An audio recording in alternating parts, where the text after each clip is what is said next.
अच्छा और सच्चा हिंदुस्तानी पहुंचा था, जो इस सरकार में लोकतंत्र की गला घोटने का हर वक्त एक एक करके, कहते हैं आज मेरी बारी कल तेरी बारी, एक एक करके सबका गला घोटने का जो प्रयास कर रहा है, तो जिनके दिलों में हिंदुस्तान धड़क रहा है, जिनको लगता है कि ये देश तिलक और टोपी के साथ चलेगा, वो सब आज बकवोट बिल के खिलाफ है और अपने देश के प्रधानमंत्री आदरणीय नरेंद्र मोदी जी से इस बकवोट अमेंडमेंट बिल के खिलाफ आज पूरे हिंदुस्तान का नागरिक और ऑल इंडिया मजलिस इत्तेहाद मुस्लिमीन के सिपाही होने के नाते मैं मांग करता हूं कि अपने इस हट से वो पीछे हटे और देश को अस्थिर रहने पाए। आप अभी भी सनातनी हैं? वाह, कौन बांट रहा सर्टिफिकेट? आपके संबोधन अनुसार सर्टिफिकेट कौन बांट रहा सनातनी का? सनातनी का सर्टिफिकेट बांटने वाला व्यक्ति है कौन, मैं पूछना चाहता हूँ। सर दिक्कत कहाँ है? कहा जा रहा है एक परिवार का वर्चस्व वक्त वोट पे। दिक्कत कहीं नहीं है। दिक्कत है जब आप हिंदू धार्मिक न्यास बोर्ड में किसी मुस्लिम समुदाय को नहीं शामिल कर सकते, जब आप सिख गुरुद्वारा प्रबंधन कमेटी में किसी दूसरे बिरादरी को आप शामिल नहीं कर सकते, तो ऐसी क्या बाध्यता है भाई? क्या वो कौन सी वो कमजोरी हमारे देश के अच्छे सच्चे मुसलमानों की है जिसे तुम पकड़ के नस को दबाने का प्रयास कर रहे हो? क्यों तुम छेड़ रहे हो? क्यों परेशान करना चाहते हो? और जेपीसी के नाम पर जो धांधली इन्होंने की, कई बार हमारे नेता बैरिस्टर असदुद्दीन ओवैसी साहब ने आपके बीच मीडिया के बीच आकर के उजागर करने का काम किया कि ये सरकार जेपीसी के नाम पर सिर्फ और सिर्फ जनता को बड़गलाने का प्रयास कर रहा है, जबकि जेपीसी की किसी भी सुझाव को मानने को तैयार नहीं है। अरे मान तो लिए। अरे मान तो लिए, किसनमा को मनवा दिया ना, पहले खालिस्तानी पाकिस्तानी फिर आजा भैया हिंदुस्तानी, थुक के चाट लिया ना। मजबूत सरकार है, नहीं झुकेगी। मजबूत तो है, मजबूत इसलिए है क्योंकि देश की जो लोकतंत्र का जो 4 स्तंभ होता है ना, हर स्तंभ में कहीं न कहीं अपना उसने सेंध लगाने का काम पूरा कर लिया। मैं सैल्यूट करता हूं आप लोगों को, आपकी माओं को सैल्यूट करता हूं कि कम से कम जनता के बीच सच्चाई तो परोस रहे हो। लेकिन जिस मीडिया में हिंदुस्तान की आवाम को विश्वास था, वो मीडिया आज बिक चुकी है।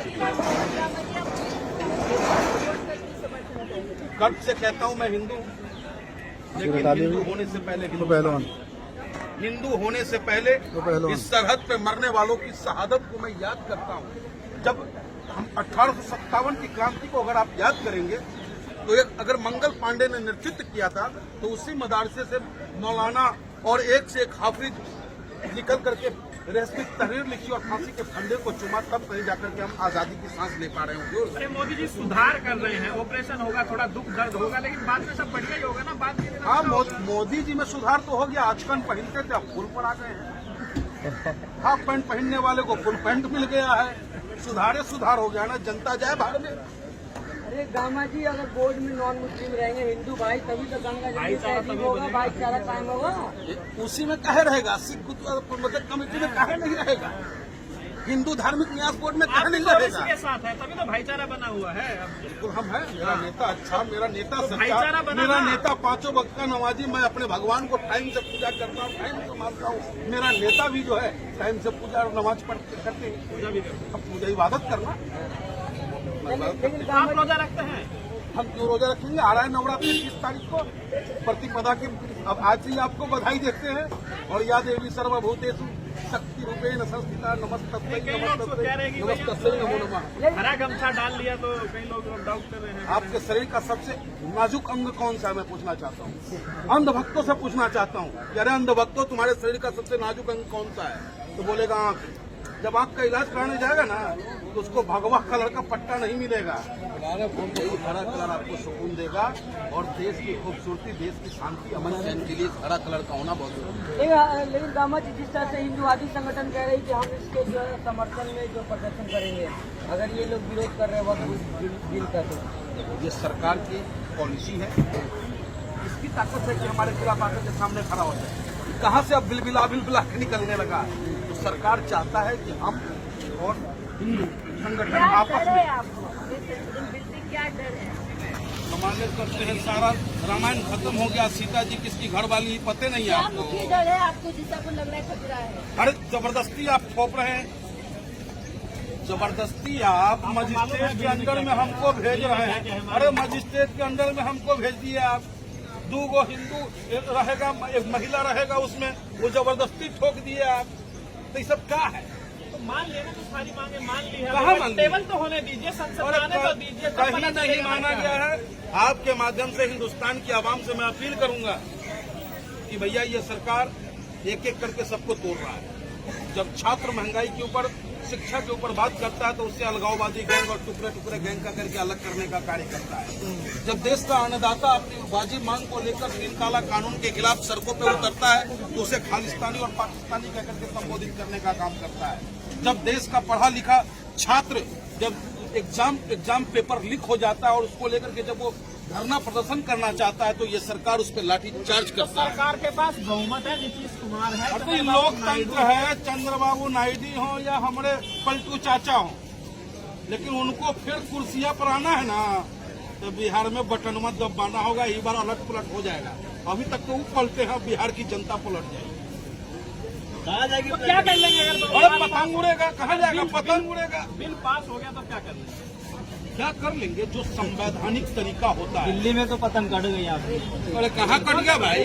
2 सीट पर लड़े 70,000 वोट मिला, और जो असली बी टीम का काम किया 70 सीट पर लड़के भी 70,000 नहीं लाया। कांग्रेसिया को बोले में तकलीफ हो रहा है।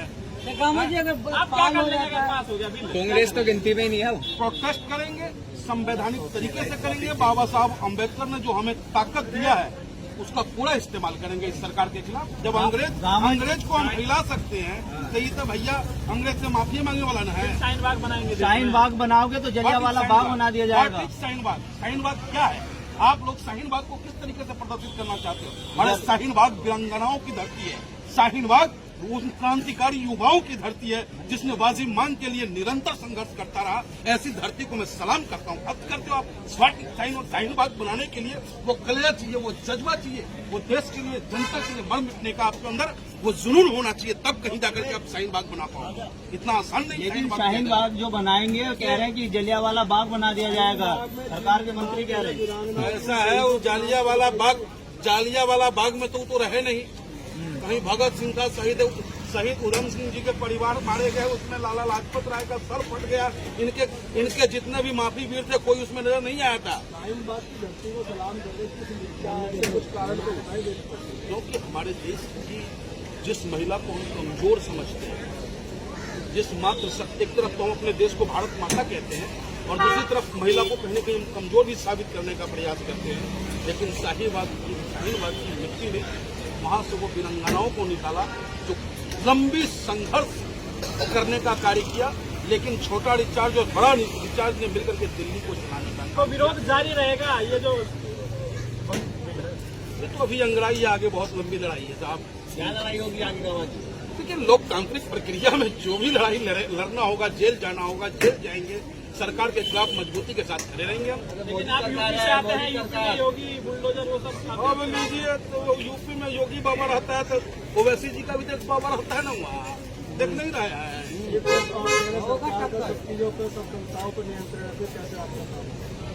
लोकतंत्र को बचाने के लिए आप सोचे कि सिर्फ पड़ोसी का बेटा ही भगत सिंह बने और आपका बेटा ही रणधीर बन जाए, तब तो भला नहीं हो सकता।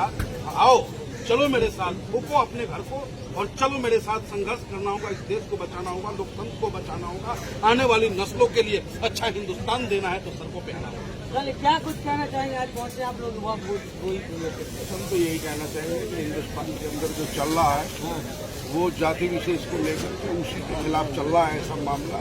बीजेपी पार्टी चाहती है कि यहाँ मुस्लिमों को बिल्कुल दबा कर रखा जाए और ऐसा होगा नहीं। ये जो लड़ाई जारी रहेगी, बिल्कुल लड़ाई जारी रहेगी, बिल्कुल तन मन धन से सभी हिंदू मुस्लिम सभी वर्ग के लोग इस लड़ाई में शामिल रहे।